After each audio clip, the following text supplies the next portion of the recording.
Inilah Injil suci menurut Matius. Dalam khotbah di bukit, Yesus bersabda kepada murid-muridnya, "Hati-hatilah, jangan sampai melakukan kewajiban agamamu di hadapan orang supaya dilihat.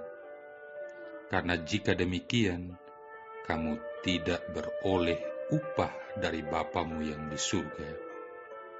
Jadi apabila engkau memberi sedekah, janganlah engkau mencanangkan hal itu seperti yang dilakukan orang munafik di rumah-rumah ibadat dan di lorong-lorong supaya dipuji orang. Aku berkata kepadamu, hendaklah sedekahmu itu diberikan dengan tersembunyi, maka Bapamu yang melihat yang tersembunyi akan membalasnya kepadamu. Dan apabila kamu berdoa, janganlah berdoa seperti orang munafik. Mereka suka mengucapkan doanya dengan berdiri di rumah-rumah ibadat dan pada tikungan-tikungan jalan raya, supaya mereka dilihat orang. Aku berkata kepadamu, mereka sudah mendapat upahnya. Tetapi jika engkau berdoa, masuklah ke dalam kamarmu, tutuplah pintu, dan berdoalah kepada Bapamu yang ada di tempat tersembunyi. Maka Bapamu yang melihat yang tersembunyi akan membalasnya kepadamu. Dan apabila kamu berpuasa, janganlah muram mukamu seperti orang munafik. Mereka mengubah air mukanya supaya orang melihat bahwa mereka sedang berpuasa. Aku berkata kepadamu, mereka sudah mendapat upahnya. Tetapi apabila engkau berpuasa, minyakilah kepalamu dan cucilah mukamu, supaya jangan dilihat orang bahwa engkau sedang berpuasa, melainkan hanya oleh Bapamu yang ada di tempat tersembunyi. Maka Bapamu yang melihat yang tersembunyi akan membalasnya kepadamu." Demikianlah sabda Tuhan. Saudara-saudari yang terkasih, bagi orang-orang Yahudi ada 3 pilar yang menjadi dasar kehidupan beriman yang baik, yakni pemberian sedekah, doa, dan puasa. Yesus sendiri tidak mau memperdebatkan 3 hal tersebut. Namun yang membuat susah dirinya adalah bahwa begitu sering dalam kehidupan manusia, hal-hal terbaik, termasuk yang rohani sekalipun, dilakukan berdasarkan motif-motif yang keliru. Karena itu, Yesus memperingatkan orang-orang itu, termasuk kita, bahwa apabila pemberian sedekah, doa, dan puasa dilakukan dengan tujuan tunggal untuk memuliakan si pelaku, maka hilanglah bagian yang paling penting dari nilai 3 pilar pendukung kehidupan beriman yang baik ini. Saudara-saudari yang terkasih, seseorang dapat saja memberikan sedekah bukan pertama-tama untuk sungguh menolong orang yang sedang membutuhkan bantuan, melainkan untuk mempertunjukkan kemurahan hatinya dan untuk menikmati kehangatan rasa syukur orang yang ditolong dan pujian dari orang banyak. Seseorang dapat saja mempraktekkan pekerjaan baik hanya untuk memperoleh pujian dari orang-orang lain, untuk meningkatkan prestisenya sendiri, dan untuk menunjukkan kepada dunia betapa baiknya dirinya. Oleh karena itu Yesus mengatakan kepada kita, apabila engkau memberi sedekah, janganlah engkau menggembar-gemborkan hal itu seperti yang dilakukan orang munafik di rumah-rumah ibadat dan di lorong-lorong, supaya mereka dipuji orang. Sesungguhnya aku berkata kepadamu, mereka sudah mendapat upahnya. Jadi, apabila kita memberikan sedekah sekedar untuk mempertunjukkan kemurahan hati kita sendiri, memang kita akan dapat menimbulkan kekaguman dari orang lain. Namun hanya itulah yang kita akan peroleh, tidak lebih. Saudara-saudari yang terkasih, seseorang juga dapat saja berdoa sedemikian rupa, sehingga doanya tidaklah benar-benar dialamatkan kepada Allah, melainkan kepada orang-orang lain di sekelilingnya. Doanya sekadar merupakan suatu upaya untuk mempertunjukkan kesalehan pribadi yang luar biasa dengan cara yang orang lain harus melihatnya. Maka dalam hal ini Yesus bersabda, apabila kamu berdoa, janganlah berdoa seperti orang munafik. Mereka suka mengucapkan doanya dengan berdiri dalam rumah-rumah ibadat dan pada tikungan-tikungan jalan raya, supaya mereka dilihat orang. Sesungguhnya aku berkata kepadamu, mereka sudah mendapat upahnya. Jadi, apabila kita berdoa sedemikian rupa untuk memamerkan kesalehan kita di depan banyak orang, maka kita akan memperoleh reputasi sebagai seorang pendoa yang hebat, seorang pribadi yang saleh. Namun hanya itulah yang kita akan peroleh, tidak lebih. Saudara-saudari yang terkasih, dan seseorang dapat saja berpuasa, sebenarnya pertama-tama bukan untuk kebaikan jiwanya sendiri, bukan untuk merendahkan dirinya di hadapan Allah, melainkan sekadar untuk menunjukkan kepada orang-orang lain bahwa dirinya adalah seorang pribadi yang memiliki karakter yang penuh disiplin terhadap aturan agama. Karena itu, mengenai puasa ini Yesus bersabda, apabila kamu berpuasa, janganlah muram mukamu seperti orang munafik. Mereka mengubah air mukanya supaya orang melihat bahwa mereka sedang berpuasa. Sesungguhnya aku berkata kepadamu, mereka sudah mendapat upahnya. Jadi, apabila kita berpuasa sedemikian rupa sehingga orang-orang lain tahu bahwa kita sedang berpuasa, maka kita akan memperoleh reputasi sebagai seorang pribadi yang sangat asketis dan spiritual. Namun hanya itulah yang kita akan peroleh, tidak lebih. Jadi, apabila niat kita adalah untuk memperoleh bagi diri kita ganjaran dari dunia, maka kita tidak perlu ragu-ragu karena kita pasti akan memperolehnya. Namun kita seharusnya mencari ganjaran-ganjaran yang hanya dapat diberikan oleh Allah saja. Kita tidak boleh puas dengan ganjaran-ganjaran saat ini. Kita harus mengejar ganjaran-ganjaran yang bersifat abadi. Karena seperti dikatakan Yesus sendiri, apa gunanya seseorang memperoleh seluruh dunia, tetapi kehilangan nyawanya? Matius bab 16 ayat 26, Markus bab 8 ayat 36, Lukas bab 9 ayat 25. Saudara-saudari yang terkasih, di hari Rabu Abu ini, Tuhan memanggil kita kepada pertobatan, suatu perubahan hati atau konversio. Konversio mempunyai dua karakter. Yang pertama adalah pertobatan atau meninggalkan dosa. Yang kedua adalah berpaling kepada Allah.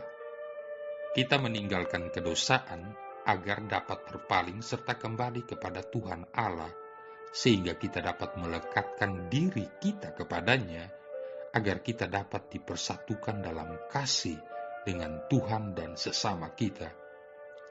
Guna menolong kita dalam konversio dan kekudusan, Gereja dalam Injil menganjurkan 3 praktek pertobatan, yakni pemberian sedekah, berdoa, dan berpuasa.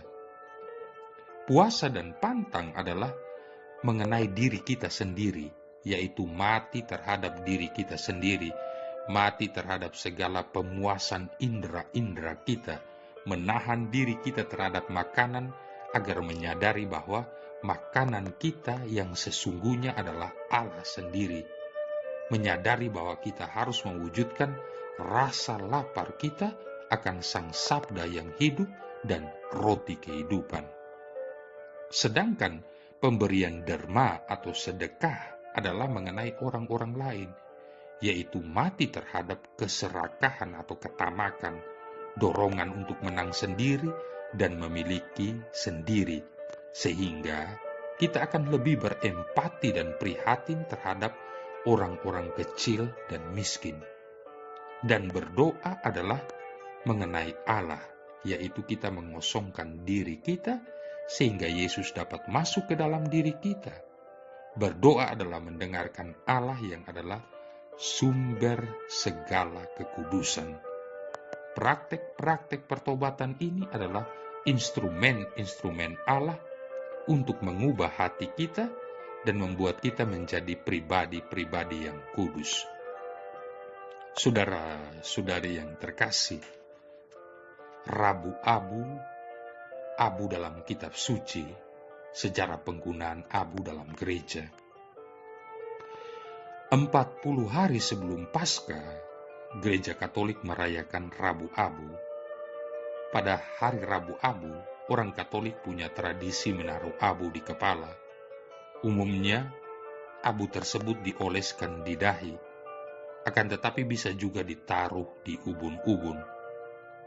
Hari Rabu Abu ini menjadi hari pertama masa Prapaskah, masa pertobatan, pantang, puasa, doa, dan amal kasih bagi orang Katolik. Pengolesan abu yang sudah dicampur air suci pada hari Rabu Abu ini merupakan salah satu sakramentali dalam gereja. Sebagai sakramentali, ia boleh dilakukan kepada setiap orang. Jadi, orang non-Katolik juga boleh maju untuk menerima abu sebagai lambang pertobatan. Yang pertama, abu dalam kitab suci. Abu dalam kitab suci, khususnya Perjanjian Lama, merupakan tanda umum ungkapan pertobatan. Sifat-sifat abu itu kotor, mudah dipindah dan tidak berguna. Debu dan abu merupakan hal yang dibenci orang yang bersih. Mereka mudah menempel di mana-mana, mengotori dan menghilangkan keindahan.